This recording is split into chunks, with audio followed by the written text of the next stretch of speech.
Periodically, it is possible that you need to roll back to a previous build that was associated with a live site. For this reason, Flare automatically sets previous live builds to keep. You can also set builds to keep manually. The keep setting makes it easier to identify the build to roll back to, and it also prevents a user from accidentally deleting that build. When you need to roll back to another build, first you need to know which build you want to roll back to. So select Projects on the left side of the interface, then click a project name to open it. On the Builds page view, select the target. In the grid, look for the keep icon next to the build that was previously set as live.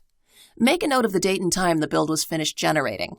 On the left side of the interface, click Sites. Then click the name of the site you want to edit.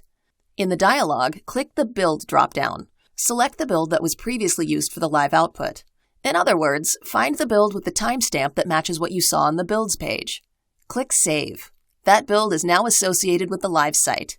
On the project's Builds page, notice that the live link icon is shown next to the build you selected, and the previously live build now has the keep icon next to it.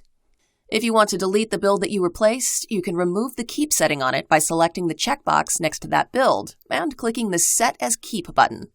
Then remove the build.